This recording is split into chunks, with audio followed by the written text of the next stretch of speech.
Ken. You ridicule justice, my profession, me. I don't know what you're talking about. You didn't kill Otto Kraler. I didn't? You know darn well you didn't. Why? Whatever makes you think that? A man came to my office today. He had a wallet with Otto Kraler's name on it.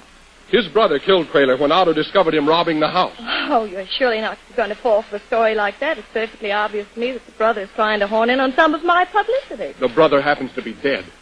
Oh. Is that all you can say? Go ahead, think up a hot one. Well, I... Good. For the first time in your life, you're speechless.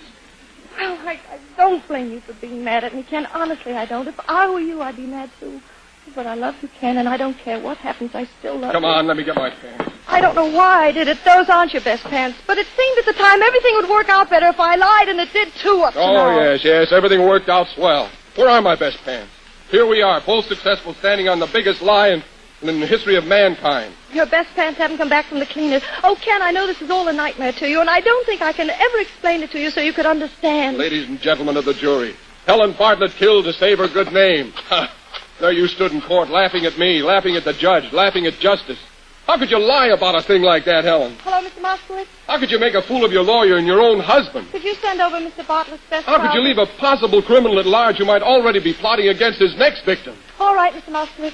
Ken, your pants won't be ready until tomorrow. Will you wait for them? No, I'm going so far away I won't even know what year it is. Goodbye. Ken, wait, dear. Would it make any difference if I promised to always tell the truth from now on? No, you promised that before. I still love you, Helen, in spite of everything. But I'll be darned if I can live a life like ours. Goodbye, I'll write you when I get settled. You can send me my pants. Ken, darling. What? Well, I'll always think kindly of you and oh, if it's a boy, I'll name it after you, Ken.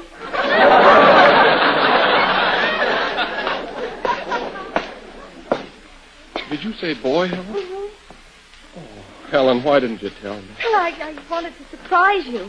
Oh, Helen, I never dreamed that... Oh, it was my little secret, though. Darling, you're not going away now, are you? No. Oh, of course not, Helen. Tell me, when's it going to be? What? I said, when's it going to be? Oh, I don't know exactly. Well, what did the doctor say? What? I said, what did the doctor say? Oh, the doctor. The doctor. Helen, this is the last straw. You've had me a bank robber, you've had me a corpse, you've had me a raving maniac, and now you've even had me a father, and even that isn't true. Well, why couldn't it be true? Huh? Well, why couldn't it be true? Helen Bartlett, I think this is going to be your last lie. Oh, Ken.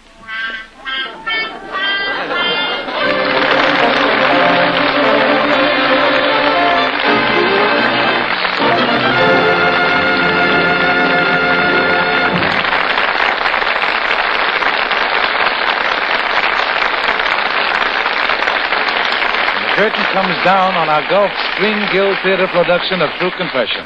And while Carole Lombard and Fred MacMurray are taking their curtain calls, may I remind you that their performances tonight are donated.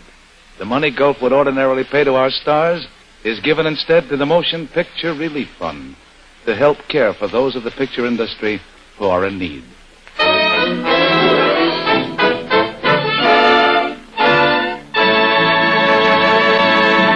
Next week, a new situation. Now, a private secretary in love with her boss is not a novelty. But a secretary who gets a chance to marry her boss for business reasons only and then sets out on a campaign to snag him for keeps is something different. It's the story of Hired Wife, which we will present from the stage of the Gulf Screen Guild Theater next Sunday. The stars, Melvin Douglas and Joan Blondell. Hired Wife was one of the hit motion picture comedies of the season. And in the able hands of Joan Blondell and Melvin Douglas, it's a show you don't want to miss. In addition to Hired Wife, we'll have the good fortune of bringing to you Mary Pickford in one of her rare appearances on the air. Be with us next Sunday, won't you? When you'll hear Melvin Douglas and Joan Blondell in Hired Wife and Mary Pickford. The music, of course, by Oscar Bradley's Gulf Orchestra with Frank Pure's conducting. Until next Sunday, then, this is Roger Pryor speaking for your neighborhood good Gulf dealer and saying, good night, everyone.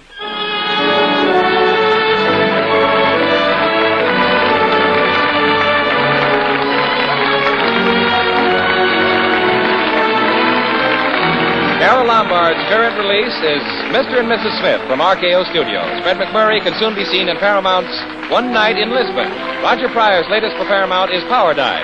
Remember, Gulf brings the comedy hit of 1940 to your radio next Sunday night. Hired Wives, starring Melvin Douglas and Joan Blondell. Don't miss it. Bud Heaston speaking. This is the Columbia Broadcasting System.